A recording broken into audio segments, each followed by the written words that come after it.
Hello students, welcome back to my channel twin physics. আজ আমাদের আলোচনার টপিক সেমিস্টার 4-এর অন্তর্গত আলোর অপবর্তন ও সমবর্তন থেকে আরও একটা রেকর্ডেড ভিডিও। অনেক দিন পর রেকর্ডেড ভিডিও আসছে, আমিও বুঝতে পারছি, কিন্তু আমার কিছু করার ছিল না। সেই জন্য বিভিন্ন লাইভ ক্লাসে এবং বিভিন্ন কাজে কর্মে একটু ফেঁসে গেছিলাম বলেই গোলমালটা হয়েছিল। যাই হোক, তো আজকে আমরা আলোর অপবর্তন এবং সমবর্তনের থেকে সেই অনেক দিন আগে আবার মান 2 দিয়েছিলাম, আজকে মান 3, এরপর মান 5 সেটাও শ্যুট করে নেব। তো যাই হোক, ভিডিও আবার রেগুলার আনবার চেষ্টা করব।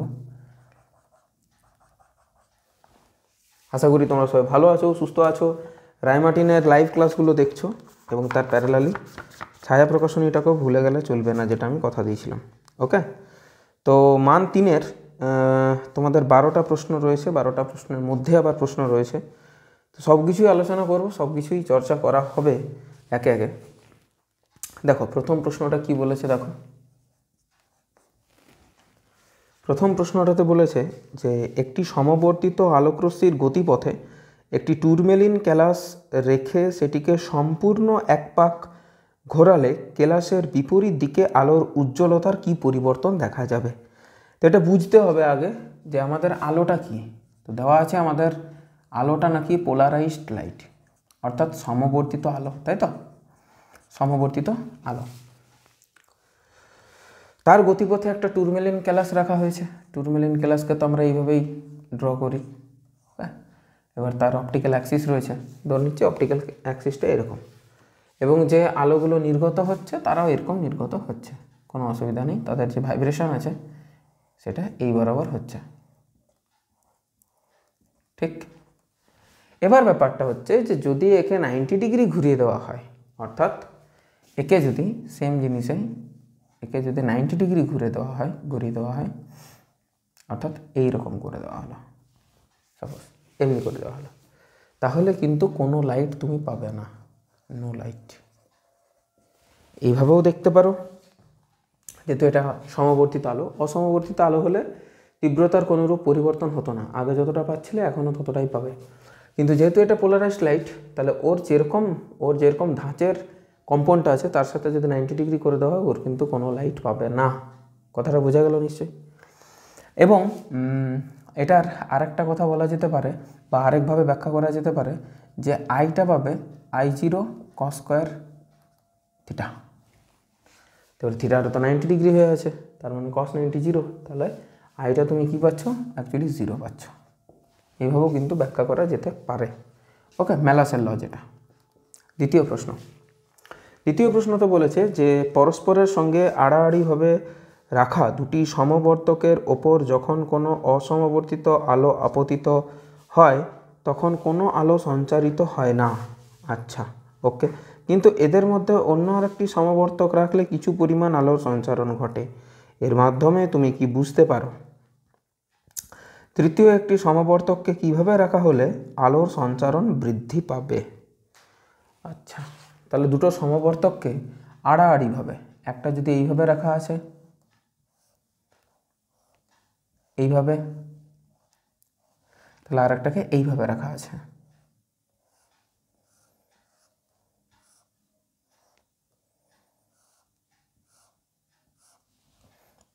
এবং তাতে নাকি কোনো আলো পাওয়া যাচ্ছে না, নো লাইট,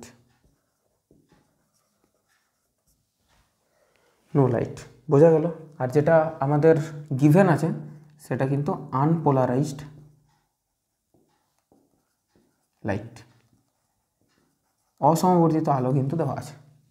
অসমবর্তিত আলোর ফলে যদি দুটো সমবর্তক একে অপরের সঙ্গে আড়াআড়িভাবে থাকে, মানে 90 ডিগ্রিতে থাকে, তাহলে কিন্তু আমি কিন্তু কোনো লাইট পাচ্ছি না। এটাই স্বাভাবিক, এটাই হওয়া উচিত। এবার বলছে এদের মধ্যে যদি আরেকটি সমবর্তক রাখা হয়, ধরো এই দুটোর মাঝখানটাতে আরেকটা সমবর্তক রাখা হলো, তার যে কম্পন তল সেটা আমাদের জানা নেই, ধরে নিচ্ছি এইভাবে, সাপোজ ধরে নিচ্ছি যে এইভাবে আছে, তখন বলছে কিছু পরিমাণ লাইট পাচ্ছি, সেক্ষেত্রে কিছু পরিমাণ লাইট পাচ্ছি, পার্শিয়াল লাইট, কিছু পরিমাণ আলো পাচ্ছি, পুরোটা পাচ্ছি তা না। এবার বলছে যে কি বলছে, এর মাধ্যমে তুমি কি বুঝতে পারো। এর মাধ্যমে যেটা বুঝতে পারছি, কি বুঝতে পারা যাবে, এর মাধ্যমে যেটা বুঝতে পারা যাচ্ছে সেটা হচ্ছে আনপোলারাইজড লাইট যেহেতু এসে পড়েছে, আনপোলারাইজড লাইটের ফলে প্রথম সমবর্তকের ফলে তার কিছু পরিমাণ, কিছু শতাংশ কাট করে গেছে, কিছু পরিমাণ ভাইব্রেশন নষ্ট হয়ে গেছে, সেটার কিছু পরিমাণ এটা দিয়ে গেল, সেটার কিছু পরিমাণ এটা দিয়ে গেল, তাই আমি পার্শিয়াল আলো পাচ্ছি। ব্যাস এটাভাবে ব্যাখ্যা করতে পারো। আরেকটা যেটা বলছে যে কিভাবে রাখলে ইয়েটাকে আমি বেশি করতে পারি, ওর যে তীব্রতা, ইন্টেন্সিটি বা লাইট পাওয়ার যে পসিবিলিটি সেটাকে বেশি করতে পারি কিভাবে না, তিনটাকেই যদি একইভাবে রাখা হয় তাহলে সব থেকে বেশি কিন্তু লাইট রেস পাবে। তিনটের যদি সমবর্তন তলটা একই বরাবর থাকে সেক্ষেত্রে কিন্তু মোর লাইট পাওয়া যাবে। এটা হচ্ছে তোমাদের উত্তর, যে তিনটাকে যদি একই রকমভাবে রাখা হয়, আড়াআড়ি না রেখে সমান্তরালভাবে রাখা হয় তাহলে বেশি আলোক রশ্মি পাবে। মানে সেক্ষেত্রে আনপোলারাইজড লাইট থেকে যা যা কাটার একইভাবেই কাটবে, প্রথম থেকে যে কেটে নেবে সেটাই কেটে নেবে। যদি 50% মাইনাস হয়ে যায় 50% প্রত্যেকটা দিয়ে যাবে, কারণ সবারই মধ্যবর্তী কোণটা 0 ডিগ্রি, cos 0 1, মানে যতটা ঢুকছে ততটাই বেরোবে। ব্যালান্সের ল বোঝা গেল আশা করি। 3 নম্বর দেখো, থিওরিটিক্যাল প্রশ্ন তো, এবার যদি বুঝতে না পারো সেক্ষেত্রে কিন্তু অবশ্যই এটা তোমার দায়িত্ব যে তুমি আমাকে জিনিসটা বলবে। ওকে, একক রেখাচিত্র সাদা আলো দ্বারা আলোকিত হলে অপবর্তন পটিগুলি কীরূপ হবে।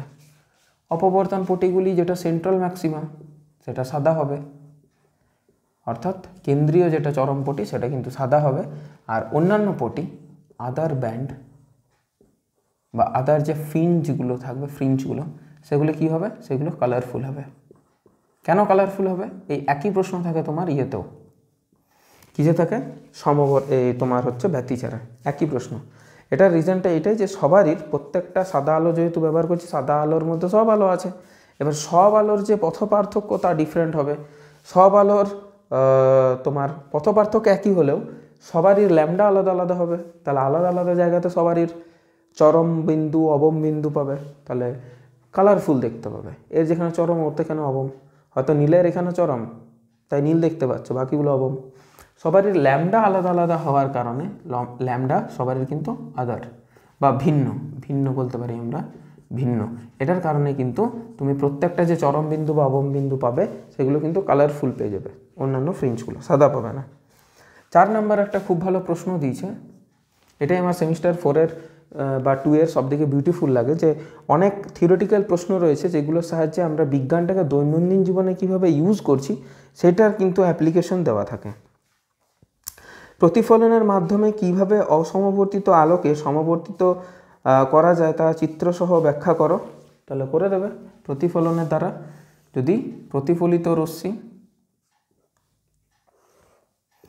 এবং প্রতিসৃত রশ্মি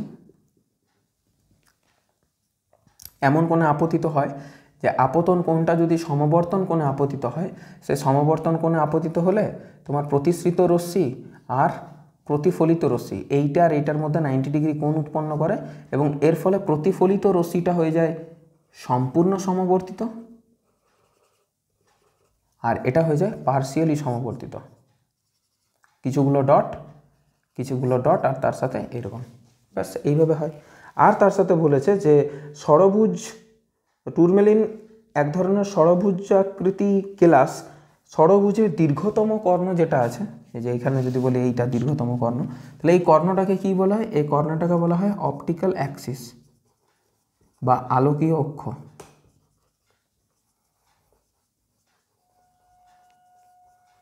এই শীতকালে রাতে ভিডিও বানাতে গেলে ঘড়ির যে টিকটিক আওয়াজটা এটা এতটাই তীব্র হয় যে তোমার ভয় লেগে যাবে। 5 নম্বর, কোনো চশমার দোকানে এক বিক্রেতা একটি সানগ্লাসকে পোলারয়েডের তৈরি বলে দাবি করছে, কিন্তু তোমার সন্দেহ হলো যে সানগ্লাসটি শুধুমাত্র সূক্ষ্ম প্লাস্টিকের সাহায্যে তৈরি। নিশ্চিতভাবে তুমি কিভাবে এটি প্রমাণ করবে। দেখো, প্রথম কথা হচ্ছে যে তোমার কাছে যদি আরেকটা পোলারয়েড গ্লাস থাকে, চশমা থাকে, তাহলে তো খুব ভালো হয়। এটা একটা প্রসেস বলে দিচ্ছি, আর যদি না থাকে তাহলে একটা প্রসেস বলে দিচ্ছি। যদি পোলারয়েড গ্লাস থাকে তাহলে তোমাকে যে গ্লাসটা দিচ্ছে, তোমাকে যে চশমাটা দিচ্ছে, দুটো চশমাকে কী করলে, এটাকে ফিক্স করলে, যে চশমাটা দিয়েছে তাকে ফিক্সড করলে। আর তোমার কাছে যে গ্লাসটা আছে সেই গ্লাসটাকে এইভাবে রাখলে, একটা তোমাকে কাঁচ দিয়েছে, মানে একটা তোমাকে চশমা দিয়েছে, আর তার সামনেটাতে তুমি আরেকটা চশমা রাখলে যেটা তোমার জানা আছে এটা পোলারয়েড অবশ্যই। তাহলে এই পোলারয়েড কাঁচটাকে তোমাকে ধীরে ধীরে ঘোরাতে হবে, যেটা জানো সেটাকে রোটেট করতে হবে, যেটা জানো যে পোলারয়েড সেটাকে রোটেট করতে হবে। রোটেট করতে করতে তুমি দেখতে পাবে একটা সময় ইন্টেন্সিটি বেশি, আলো দেখতে পাচ্ছ, এবং এমন একটা সময় আসবে যখন কিন্তু আলো দেখতে পাবে না, নো লাইট। এটা যদি হয় তাহলে কোনো অসুবিধা নেই, এই চশমাটা পোলারয়েড। পোলারয়েড বলেই একটা পোলারয়েড আর একটা পোলারয়েডের সাথে যখন 90 ডিগ্রি করছে তখন কোনো লাইট পাচ্ছ না। কিন্তু যদি এটা সামান্য প্লাস্টিকের তৈরি হতো বা নর্মাল কাঁচের তৈরি হতো এবং সেক্ষেত্রে পোলারয়েড বালা হতো না, সেক্ষেত্রে তাহলে কী আলো নির্গত করতো? অসমবর্তিত আলোই নির্গত করতো, কারণ ও তো সমবর্তিত করার ক্ষমতা নেই, ও তো পোলারয়েড নয়, পোলারয়েডওয়ালা চশমা তো নয়। সেক্ষেত্রে তুমি কী পেতে? অসমবর্তিত আলোই পেতে। এবং অসমবর্তিত আলোর আলোকে যদি আমি একটা পোলারয়েড গ্লাসওয়ালা, যেটা আমার কাছে আছে, যেটা আমার চেনা জানা, সেই গ্লাসের মধ্য দিয়ে আমি যদি পাঠিয়ে দিই তাহলে কিন্তু লাইটের তীব্রতার কোনোরূপ পরিবর্তন হবে না। এখানে যদি নো লাইট পাও তাহলে পোলারয়েড, আর যদি নো চেঞ্জ, কোনো চেঞ্জ যদি না পাও, একই ধরনের আলো পাচ্ছ, তাহলে কিন্তু পোলারয়েড নয়। এটা পোলারয়েড আর এটা পোলারয়েড নয়। অথবা আরেকটা জিনিস করতে পারো, তোমার কাছে যদি কোনো গ্লাস না থাকে, সেম প্রসেস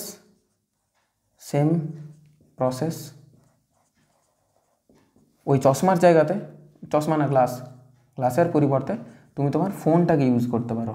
আমাদের যে ফোন, তার যে স্ক্রিন, সেটা কিন্তু এলইডি স্ক্রিন পোলারাইজড লাইট নির্গত করে। এবার এটা হলো তোমার বস্তু। তুমি চশমাটা পরবে, যেটা তোমাকে দোকানে দিল, ফোনের স্ক্রিনটার দিকে তাকাবে এবং ফোনের স্ক্রিনটাকে রোটেট করবে। যদি তুমি একটা সময় ক্ষীণ, একটা সময়ে নো লাইট পাচ্ছ, তাহলে কিন্তু ওটা পোলারাইজড, মানে ওই চশমাটা ভালো, পোলারয়েডওয়ালা চশমা। আর যদি কোনো চেঞ্জ দেখতে না পাচ্ছ, তাহলে কিন্তু ওই চশমাটা পোলারয়েড চশমা নয়। ভালো প্রশ্ন, কিন্তু বেশ ভালো প্রশ্ন। 6 নম্বর, কিভাবে তুমি একটি সমবর্তকের সমবর্তক অক্ষের অভিমুখ পরিবর্তন করবে? পোলারাইজিং অ্যাক্সিস সেটা হচ্ছে রোটেট করে ঘুরিয়ে দাও, কাজ কমপ্লিট। 7 নম্বর, মানুষের কথা বলার জন্য ব্যবহৃত শব্দের তরঙ্গ দৈর্ঘ্যের পাল্লা 1 মিটার থেকে 3 মিটার। অপবর্তনের ধারণা থেকে ব্যাখ্যা করো, কোনো ব্যক্তি অপর কোনো ব্যক্তির সাপেক্ষে বিপরীত মুখে কথা বললেও তা শোনা যায়। আচ্ছা, অপবর্তন জেনারেলি দেখতে পাওয়া যায় যে তরঙ্গের অপবর্তন তুমি করতে চাইছো, সেই তরঙ্গের যে তরঙ্গ দৈর্ঘ্য এবং যে বাধা, এই দুটোর যদি ডাইমেনশন সেম থাকে, অর্থাৎ এই দুটোর সাইজ যাতে সেম থাকে, তাহলে আমাদের যে আমাদের কি বলবো, আমাদের দৈনন্দিন জীবনে যে বাধাগুলো থাকে, সেই বাধাগুলোর সাইজ, শব্দ তো এক প্রকারের তরঙ্গ, তাহলে তার ডেফিনেটলি কোনো না কোনো তরঙ্গ দৈর্ঘ্য আছে। তাহলে ল্যামডা অফ শব্দ, এটা কিন্তু আমাদের বাধার অলমোস্ট ইকুয়াল টু হয়। 1 মিটার 2 মিটার যদি তার ওয়েভলেন্থ হয়, 1 মিটার 2 মিটারের আরামে একটা বাধা তৈরি হয়। তাই আমি যতই এমনি করে কথা বলি না কেন, আমার এই আওয়াজটা তোমরা অবশ্যই কিন্তু শুনতে পাবে, না শুনতে পাওয়ার কিছু নেই। রিজন একটাই, যে শব্দ তরঙ্গের তরঙ্গ দৈর্ঘ্য অনেক বৃহৎ, এবং সেইগুলো আমাদের দৈনন্দিন জীবনে যেসব বাধাগুলো থাকে তার সাইজের সাথে সেম, তার আকৃতির সাথে সেম। কোয়ার্জ কোন ধরনের কেলাস? কোয়ার্জ হচ্ছে একটা পজিটিভ বা ধনাত্মক কেলাস। ধনাত্মক কেলাসের নিয়ম কি? ধনাত্মক কেলাসের যে ভেলোসিটি অফ সাধারণ রশ্মি, অর্ডিনারি রেজ, সেটা বেশি হয় ভেলোসিটি অফ এক্সট্রা অর্ডিনারি বা অসাধারণ রশ্মির থেকে। নেক্সট, উন্নত সানগ্লাসে কাঁচের পরিবর্তে কি ব্যবহার করা হয় যা চোখের পক্ষে আরামদায়ক? কাঁচের পরিবর্তে কি ব্যবহার করা হয়? পোলারয়েড ব্যবহার করা হয়, নর্মাল জিনিস। নেক্সট, ও রশ্মি ও ই রশ্মির জন্য কোনো ধনাত্মক কেলাসের প্রতিসরাঙ্ক যদি এটা হয়, তাহলে এটা কি হবে? আচ্ছা, বেগ যদি এরকম হয় তাহলে প্রতিসরাঙ্কের গল্পটা, প্রতিসরাঙ্ক অফ অর্ডিনারি রে এটা কমে যাবে প্রতিসরাঙ্ক অফ এক্সট্রা অর্ডিনারি রের তুলনায়। প্রতিসরাঙ্কের ক্ষেত্রে নিয়মটা এমনি, পজিটিভ কেলাসের ক্ষেত্রে, আর যদি বেগ বলে তাহলে এমনি। সেটাই উল্টে যাবে যদি ঋণাত্মক কেলাস হয়। 9 নম্বর, সমবর্তন কোণ আইপি এবং মাধ্যমের প্রতিসরাঙ্ক মিউ এর সম্পর্ক কি? সবাই জানো তোমরা, tan IP = মিউ, ব্রুস্টারের সূত্র।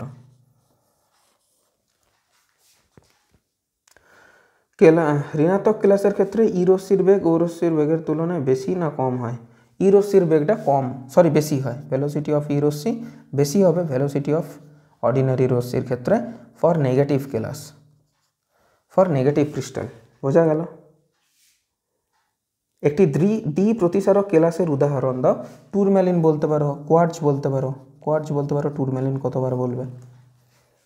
10 নম্বর। সাধারণ রশ্মি বা ও রশ্মি আলোর প্রতিসরণের সূত্র মেনে চলে, উক্তিটি কি সত্য? একেবারেই সত্য। অর্ডিনারি রশ্মি কিন্তু আলোর প্রতিফলনের সূত্র মেনে চলে, কিন্তু এক্সট্রা অর্ডিনারিরে কিন্তু আলোর প্রতিফলনের সূত্রাবলী মেনে চলে না। বোঝা গেল? উক্তিটি সত্য।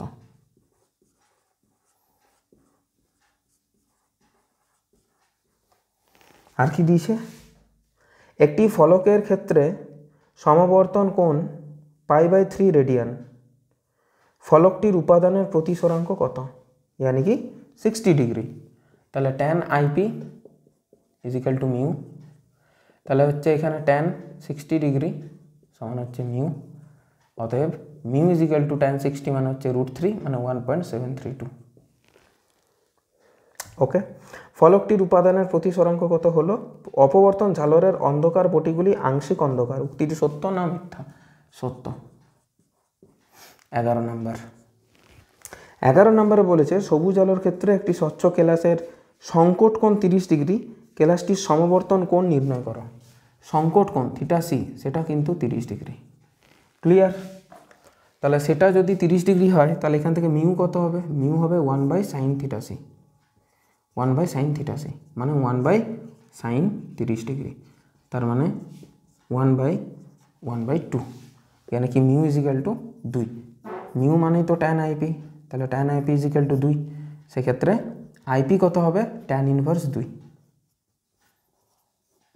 tan inverse 2।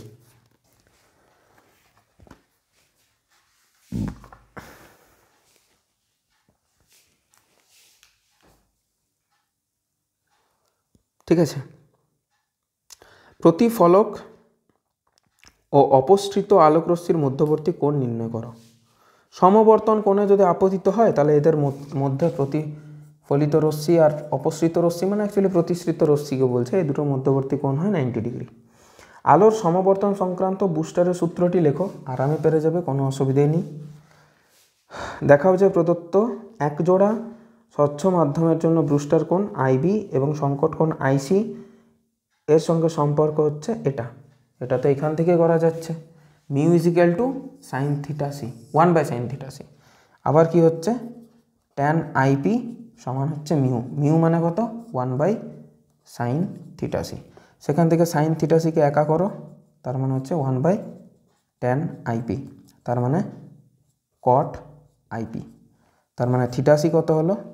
θc হচ্ছে sin inverse cot IP।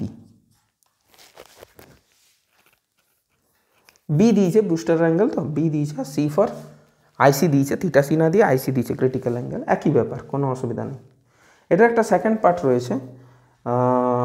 600 millimetre তরঙ্গ দৈর্ঘ্যের একটি আলো যখন এত মিটার বেধের একটি চিত্রের ওপর পড়লো তখন পর্দায় অপবর্তন সজ্জা গঠন করলো। প্রথম অবমপটির কৌণিক অবস্থান নির্ণয় করো এবং কেন্দ্রীয় উজ্জ্বল পটির বেধ নির্ণয় করো। পেরে যাবে তো? ছেড়ে দেবো এটা, এটা হোমওয়ার্ক দিয়ে দিচ্ছি, যদি না পারো তাহলে কমেন্ট করবে। নর্মাল একটা অঙ্ক, সূত্র বসিয়ে নেবে, গল্প শেষ। ফার্স্ট অবম বলেছে মানে ফার্স্ট ডার্ক, তার কৌণিক অবস্থান বলেছে, রৈখিক অবস্থান না, ফার্স্ট ডার্ক বের করে নেবে আর সেন্ট্রাল ম্যাক্সিমা এইটা একটু বার করে নেবে। এটা বি ছিল, এটা এ ছিল, সূত্রতে বসাবে, কাজ কমপ্লিট। সব দিয়ে দিয়েছে তোমাকে, তোমাকে এ দিয়ে দিয়েছে, তোমাকে ল্যামডা দিয়ে দিয়েছে, ক্যাপিটাল ডিটা দরকার পড়বে না। ওকে, তাহলে এটা বের করে নেবে। যদি না পারো আমাকে কমেন্ট করবে। আর এমনিতেও এটা পর্ষদের নমুনা প্রশ্নপত্র আছে, যেটা লেখা আছে পর্ষদের নমুনা প্রশ্নপত্র যখন আমি সেমিস্টার 4 সলভ করাবো তখন হয়েই যাবে, কোনো দিকে কোনো ফাঁক কিন্তু থাকবে না। এর পরের ভিডিওতে আমরা মান 5 নিয়ে আলোচনা করব। মান 5-এর মাত্র 5টা 5টা অঙ্ক দেওয়া আছে, 5টা প্রশ্ন দেওয়া আছে, প্রত্যেকটা জিনিস ভালো করে বোঝো। ভিডিও আসতে একটু লেট হচ্ছে ঠিক কথা, কিন্তু পড়াশুনো যেন না থেমে থাকে। তোমাদের সাথে ওই জন্য আমি কথা বলার বা লাইভে আসার বা বিভিন্ন ধরনের প্রবলেম সলভ করার চেষ্টা করি। আশা করি মানে ক্লাসটা ভালো লাগলে বন্ধু বান্ধবীদের মধ্যে শেয়ার করবে, ভালো না লাগলে অবশ্যই বুঝতে না পারার জায়গাটাকে কমেন্ট করবে, টাইমটাকে মেনশন করে। দেখা হবে নেক্সট ভিডিওতে। টিল দেন পড়াশোনা করতে থাকো, ভালো থাকো, সুস্থ থাকো, টেক কেয়ার, বাই।